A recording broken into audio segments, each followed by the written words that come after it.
Oh, Giannis. Giannis Antetokounmpo is hurt.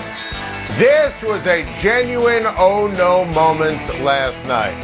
7 minutes remaining in the third quarter. Giannis, as you see right there, jumped into traffic to contest a Clint Capella dunk on an alley-oop, and Giannis just crumpled on the landing. He landed awkwardly, the left knee buckled, fell to the ground, and you felt like time stopped as the former MVP just stayed on the ground.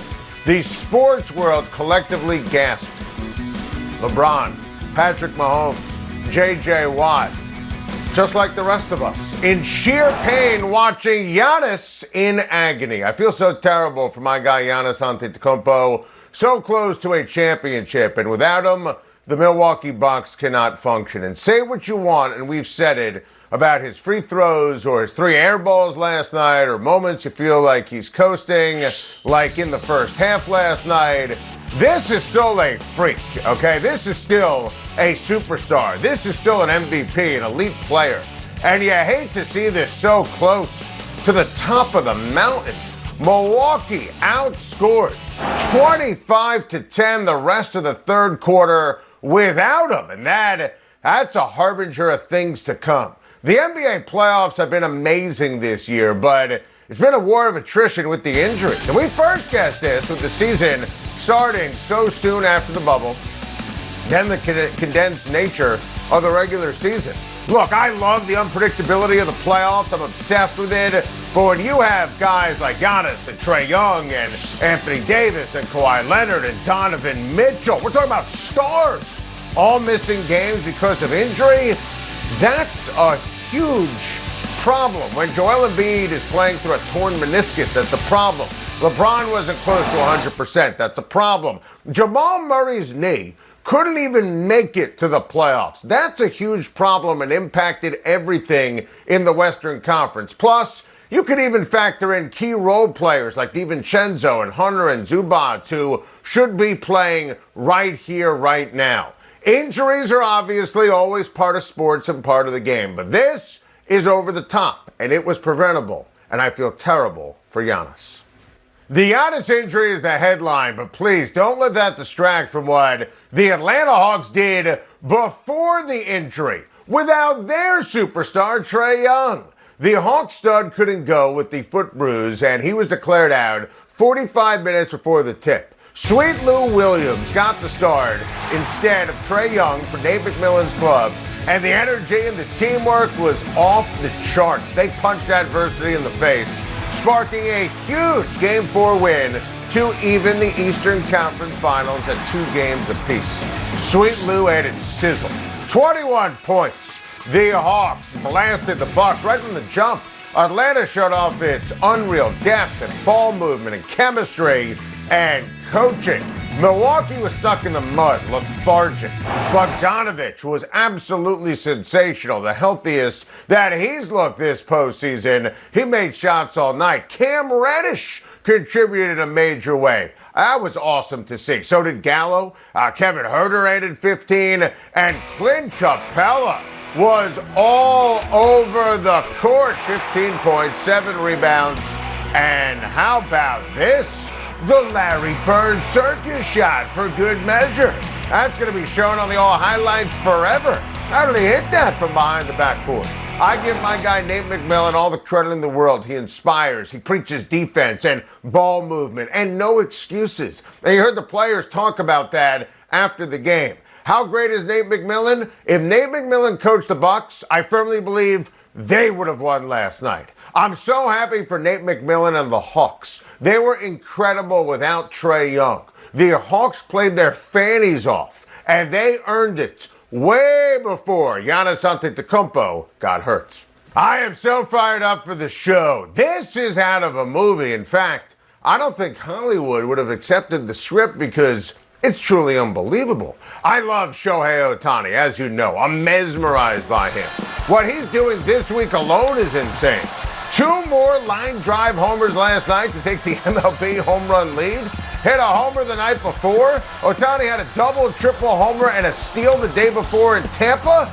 And now, tonight, he's gonna pitch. 1 hour from now, Shohei Ohtani gonna take the mound, pitch at Yankee Stadium? He's going to hit second in the Angels' batting order? Be the first player since the Babe in 1933 to start a game pitching and bats in the first inning in the top half of the batting order for a game in the Bronx.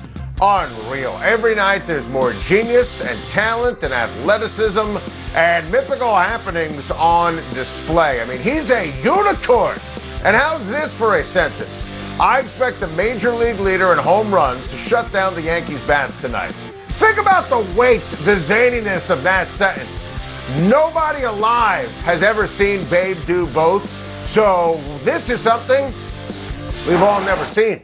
Ohtani has been mesmerizing as a pitcher. He's locked in as a hitter. He's the AL MVP, bar none, and it's more than that. You can't miss a minute in at bat, a pitch thrown. Ohtani on the bases, Ohtani in the field. There's never been anyone like him ever. Bagged Babe Ruth. We talked about that yesterday. He's better than what Babe brought to the table when he was doing this. I'm obsessed with Shohei Ohtani. Welcome back. Time to shine. We have a whiteboard. We're going to use it. Chris Paul and the Suns will look to wrap up the Western Conference Finals tonight in Los Angeles against the Clippers. So the Suns will need Paul to be blank. I'm going to go with they're going to need him to be everything in Game 6. Chris Paul needs to be everything. And what do I mean by everything? You need him to be the leader. You need him to be the catalyst. You need him to make shots. We don't know if Devin Booker is spooked by wearing the mask, if he's 100%. CP3 needs to be the best player on the floor. This is obviously one where I think DeAndre Ayton should maximize his talent and dominate down low. I think he's going to deliver a 20-15 game. This is a huge spot for Chris Paul. Obviously, Paul has never been to the NBA Finals. And if he could beat Paul George in Los Angeles, and Paul George is piping hot, and for Chris Paul, the irony would be certainly thick. All those years of being majestic and amazing and sensational, but never getting over the hump and getting to the conference finals, let alone the NBA Finals in Los Angeles with the Clippers. Listen, he's got to be everything. And Monty Williams and Chris Paul were both livid, and rightly so, after game number 5, that the effort wasn't there early. He needs to set the tone. He needs to set the tempo. He needs to be everything tonight for the Phoenix Suns. And I think he will be. How about my guy, Kyle Schwarber? He just won't stop hitting home runs. 16 homers in 18 games. So Kyle Schwarber right now is majestic. Absolutely majestic. And you know I wanted Kyle Schwarber on my Yankees in the worst possible way. I wanted Kyle Schwarber for the Cubs fans to stay in Chicago forever. I'm obsessed with his swing, his unbelievable stroke. Look at that. I mean, that is a classic textbook lefty swing. That is the sweetest swing right now in all of baseball. Love his eye. I thought he was going to be a Cubs legend. He got botched, obviously, in Chicago, yo-yoing from different spots in the batting order. I mean, look at what he's done his last 10 games. And this is not a fluke. And you look at his home runs, and we said we loved it for Washington. By the way, Washington, I don't want to hear about Washington selling. Washington is on fire. I mean, this guy has, this is an Albert Bell level in terms of domination, a Sammy Sosa 98 level in terms of domination. I'm never surprised by the genius, the majestic nature of Kyle Schwarber. I just love his patience at the plate. I love his stroke. I love watching him. I find him and everything about him majestic. What a June. What a life. How about Davante Adams last night? Posting this cryptic tweet saying, "Crazy. We never know what the future holds." Davante Adams' tweets was real. And this is kind of his own spin and slant off of the Aaron Rodgers "future is a beautiful mystery" comment. Look, Davante Adams went on record today saying that he would love to play with Derek Carr. I mean, he's not even hiding it. And Matt Schneidman from The Athletic said maybe he won't even be in Vegas. Maybe it'll be, I don't know, somewhere else, like Green Bay. Who knows? Maybe there's going to be an Aaron Rodgers to the Raiders trade, and Derek Carr is going to go back to the Packers. And maybe it won't be Rodgers going to the Denver Broncos. And I still believe Rodgers is going to the Denver Broncos. But this is all happening, folks. I think Rodgers will never play again for Green Bay. I think Davante Adams, and by the way, his tweet was liked by none other than Aaron Rodgers last night. So I think that Adams is not taking a penny less than the highest paid wide receiver, and he deserves every single penny in the National Football League. When you look at all the great receivers, he's going to be on deck, free agent at the end of 2021. If I'm Davante Adams and his agent, I want to be the highest paid receiver in the entire league. That's my goal. He and Derek Carr, as we talked about at length yesterday, they're the best of friends. They have a great rapport. They played together at Fresno State. Carr wants Adams. Adams wants Carr. Rodgers wants out. Blood on your hands, Brian Gutekunst. It's all happening. I think there's a very realistic chance Aaron Rodgers will never play again for the Green Bay Packers. Rodgers ends up in Denver, and Derek Carr is throwing to Davante Adams with the Raiders starting in 2022, because you know the Raiders will give Davante Adams whatever he wants. Cam Newton recently said on Instagram that the haters feed his focus. So Cam Newton's focus this year will be on, I've got it for you, Mac Jones. Because Mac Jones is the best quarterback on the New England Patriots. Cam Newton is shot. Cam Newton is cooked. The last 3 years he's played football, 2 in Carolina, last year with the New England Patriots, he hasn't done anything. Last year, more interceptions than touchdowns. The accuracy is dreadful, sure. Obviously, we're talking about a pandemic and lack of practice and Zoom meetings and not great weapons around him, but come on. I mean, look at these numbers. You watched him play and understand that the Patriots drafted Mac Jones to be the guy, first-round pick. He was phenomenal in Alabama. He played for Saban. He could play for Belichick. He's everything Josh McDaniels wants. So the focus is going to be on the Week 1 starter who will guide the Patriots to double-digit wins. My guy, Mr. Mac Jones.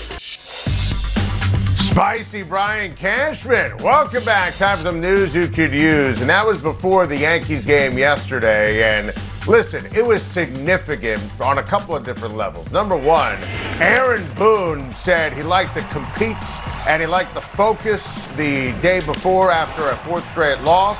And that was all garbage and nonsense. At least Cashman is calling it like it is. The team sucks, as he said.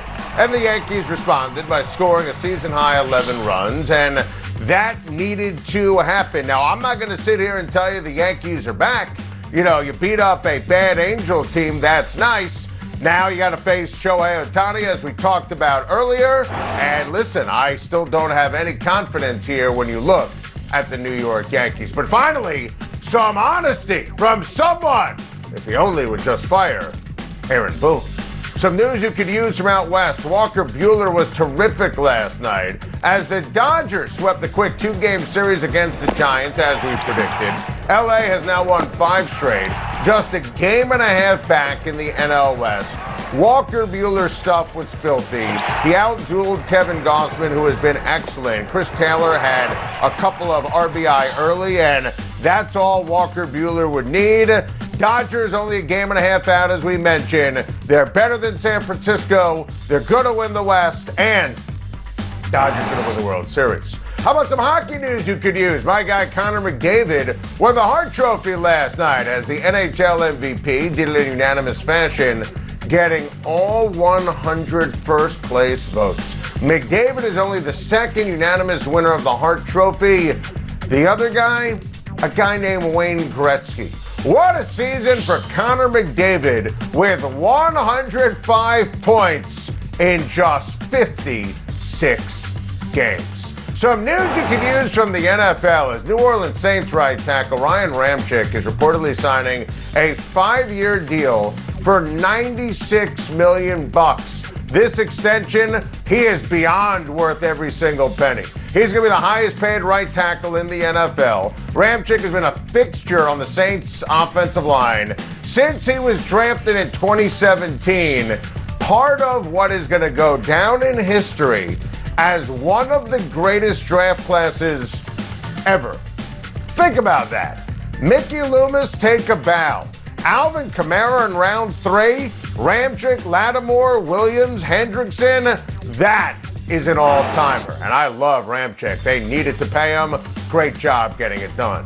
Some significant news you could use from the Orlando Magic head coaching search, as Penny Hardaway announced he's going to remain at Memphis and not pursue the Magic head coaching vacancy.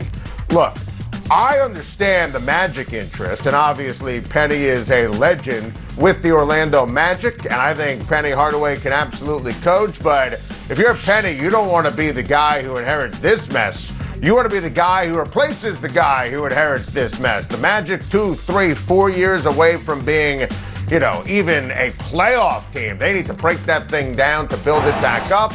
Oh, by the way, our John Rothstein is reporting Penny Hardaway going to hire my guy Larry Brown to be an assistant coach. He's a Hall of Famer. I love Larry Brown. Penny still has a lot to offer as a head coach at Memphis. Love that he's staying. Love that he's hiring Larry Brown. Sorry, Orlando. Thank you for watching. Please like and subscribe, and don't forget to hit the bell for more videos.